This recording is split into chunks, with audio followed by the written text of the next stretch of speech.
Boa noite, ouvintes. A nossa primeira aula de uma série focalizando a Primavera Árabe. Por que primavera? Primavera no sentido de despertar. O despertar de uma situação. Por que árabe? Porque envolve o norte da África e o Oriente Médio.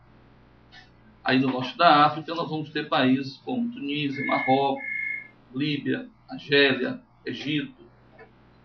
E no Oriente Médio, Síria, Jordânia, Líbano, Arábia Saudita, Iraque.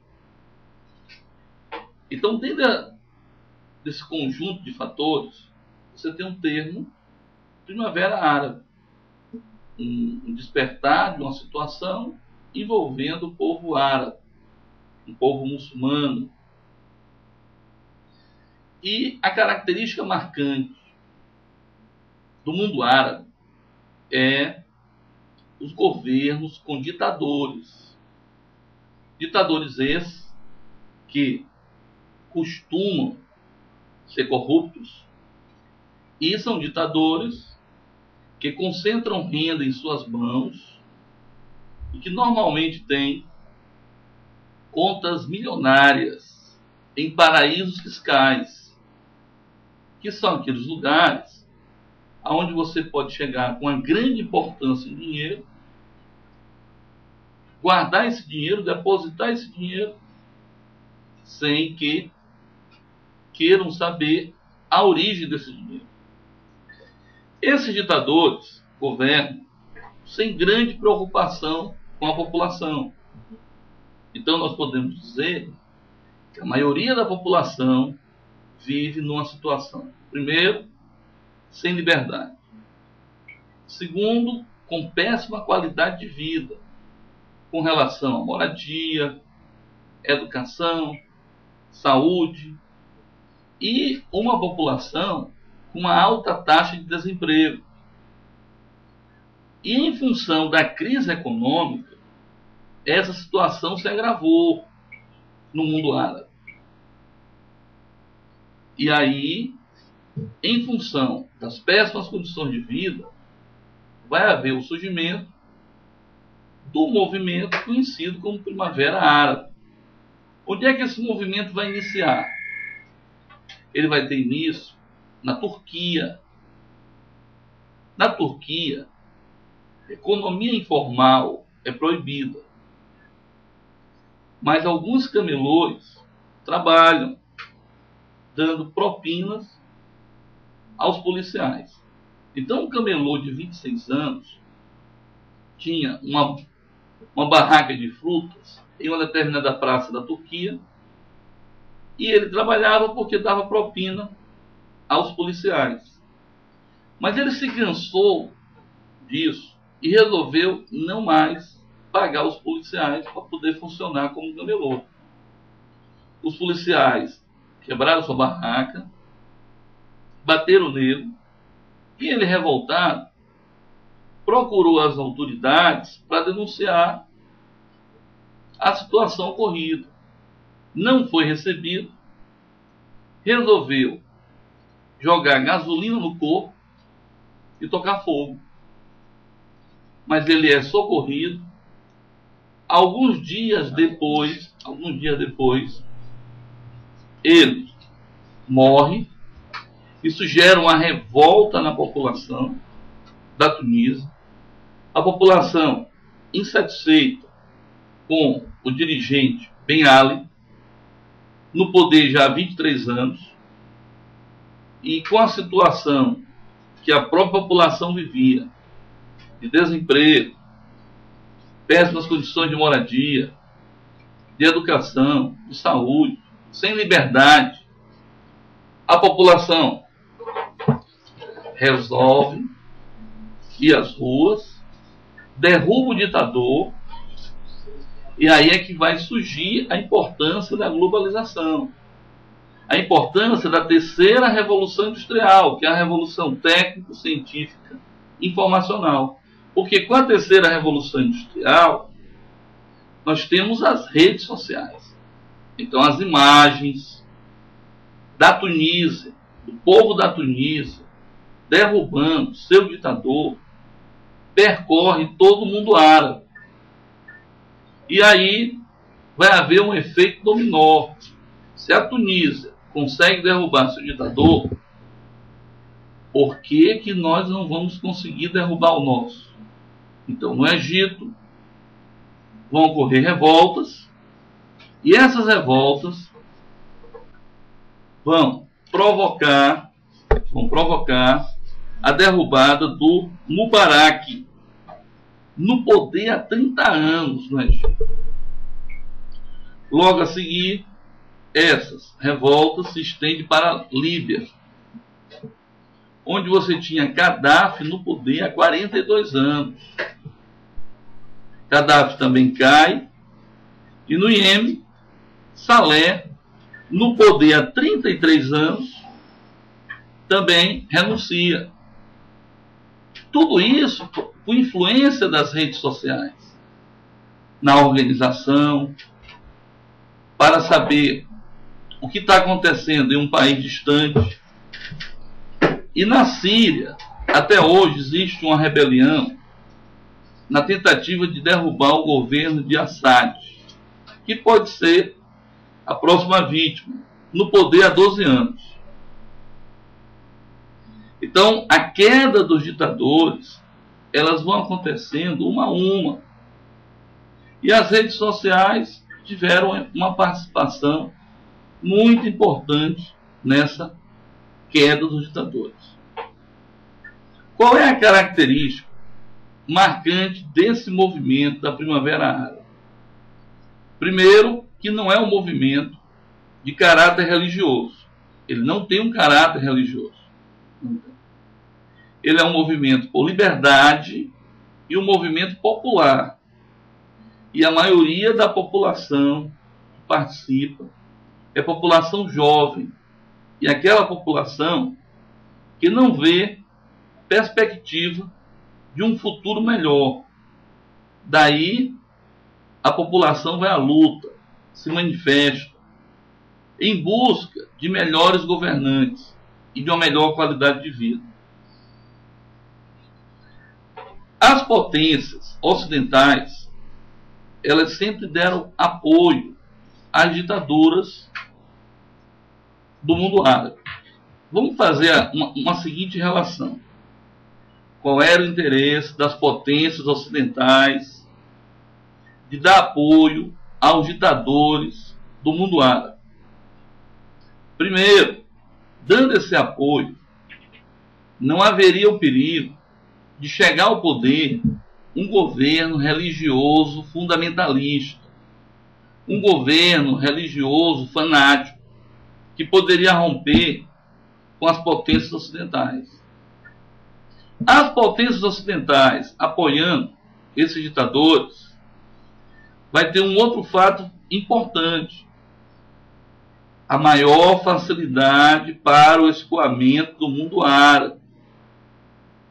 Então, dois fatores principais levam as potências ocidentais a dar apoio a esses ditadores. Quando as potências ocidentais perceberam que o movimento da Primavera Árabe não era religioso, o que elas fizeram?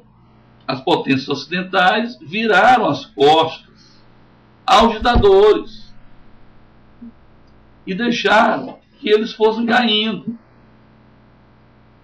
Até porque eles estavam caindo por incompetência deles, pelo fato de querer o poder cada vez mais, e com isso deixava a população de lado. Quem vai chegar, então, ao poder com a queda dos ditadores? Aí, as potências ocidentais, elas ficam observando o que está se passando no mundo árabe. Os ditadores estão caindo, mas quem vai chegar ao poder? Então existem duas tendências.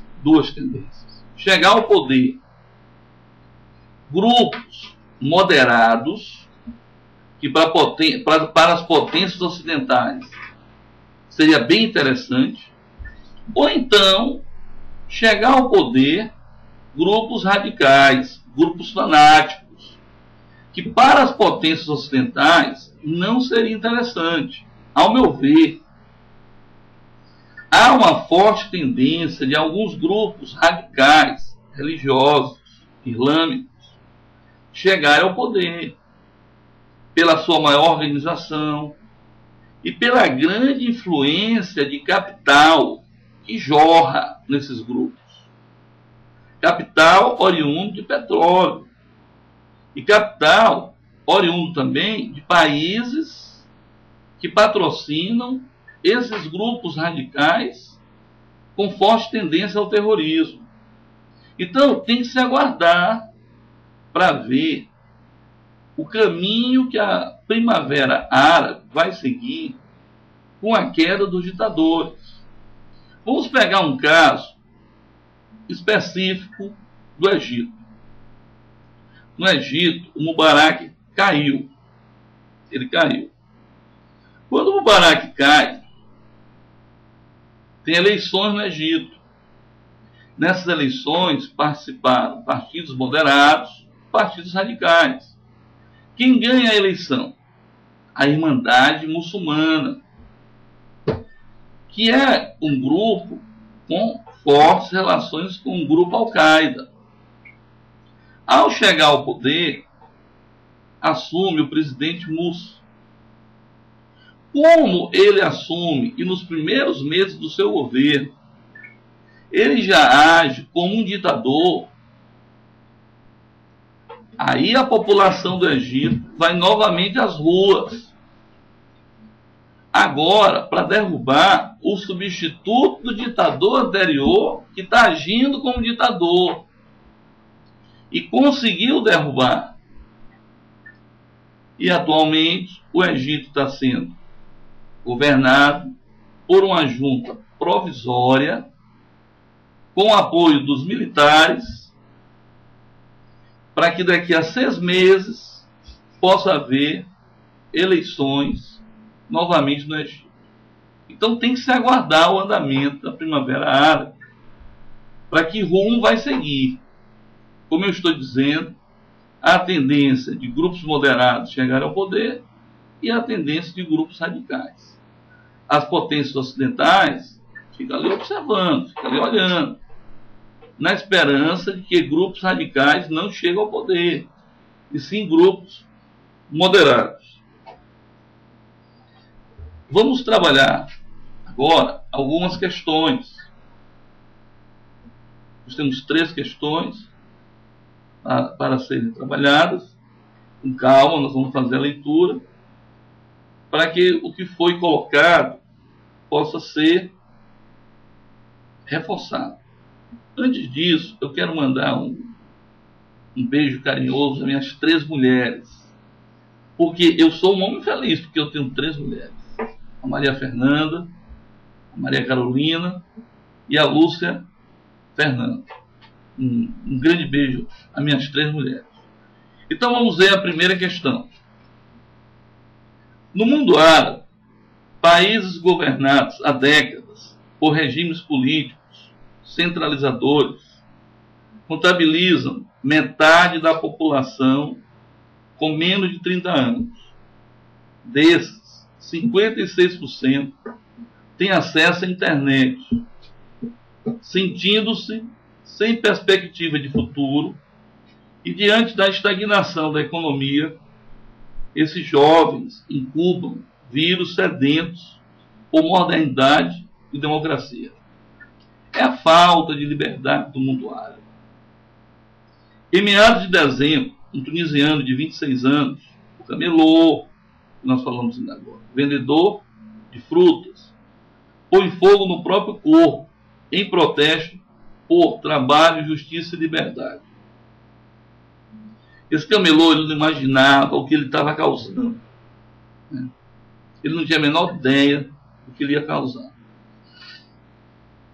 Uma série de manifestações começa a acontecer na Tunísia, e com uma epidemia o vírus libertário começa a se espalhar pelos países vizinhos, derrubando ditadores, como nós colocamos. Atenção, o Ben Ali da Tunísia, ele é o primeiro a cair, mas ele não cai por influência direta das redes sociais. Ele cai pela influência marcante da revolta da população em função do que aconteceu com o camelô de frutas. O primeiro ditador a cair em função das redes sociais é o Mubarak do Egito. Quando as redes sociais conseguem entrar no Egito com as imagens, com os comentários, a população egípcia vai para as ruas e derruba o Mubarak. Então, continuando. Aí é colocada ainda na questão a influência das redes sociais que ajudaram a mobilizar manifestantes no mundo árabe. A pergunta: considerando os movimentos políticos mencionados no texto, o acesso à internet permitiu aos jovens árabes. Letra A: reforçar a atuação dos regimes políticos existentes. Não, os regimes políticos existentes estavam caindo. Tomar conhecimento dos fatos sem se envolver. Não, tomaram conhecimento dos fatos e se envolveram, tanto que foram para as ruas. Manter o distanciamento necessário à sua segurança. Não, a população se expôs. Letra D: disseminar vírus capazes de destruir programa dos computadores. Essa é aquela opção para o aluno, né, botar um sorriso nos lábios, se divertir, né? Ninguém vai marcar isso aí, né? Nem o professor Netinho marca isso aí, que é profundo conhecedor de geografia. E letra E: difundir ideias revolucionárias que mobilizaram a população. E as ideias revolucionárias é justamente o povo presente na rua para derrubar os ditadores, indo em busca de uma vida melhor, de um governante melhor, de liberdade, de emprego, em meio a uma crise econômica muito grande no mundo árabe. Então, primeira questão, letra E. Segundo, o mundo assistiu desde domingo, dia 30 de junho, aquilo que a BBC de Londres chamou a maior manifestação de massas da história da humanidade, ocorrida em só um dia em um país. Pura verdade. 17 milhões de pessoas nas ruas. E no dia 3 de julho, foram 30 milhões de pessoas nas ruas. E esse, que é o maior país árabe, possui 82 milhões de habitantes. Grosso modo, podemos dizer que 36% de sua população saíram às ruas para pedir o fim do governo de Morsi, que tinha substituído Mubarak e que estava agindo como ditador também, e foi derrubado. Num curto espaço de tempo, 2 ditadores caíram no mundo árabe, o que é um fato inédito pelo curto espaço de tempo. Ele caiu e assumiu um governo de transição para fazer eleições em 6 meses. Essa questão ela tem um perfil de um concurso, um texto inicial, e a partir daí fazer a pergunta aonde o fato está ocorrendo. E nesse caso aqui, não é Tunísia, não é Líbia, nem Síria e nem Iêmen. O país é Egito. Terceira questão. Então, na segunda, letra D de dado. Terceira. Dia 7 de agosto, palavra exata, estará começando uma turma inédita em São Luís. Uma turma para concurso que é uma turma praticamente completa, levando em conta as disciplinas que serão trabalhadas. Dia 7, você que está aí, né, à procura do de um curso sério, para você fazer uma preparação realmente voltada para aquilo que os exames de concurso vêm cobrando, o caminho é o Palavrizado. Então vamos para a terceira e última. Logo a seguir, o professor Netinho Reis, como ele gosta de ser chamado, Netinho Reis. Grave esse nome, para não esquecer. Vai entrar aqui com a sua aula de matemática. Terceira questão.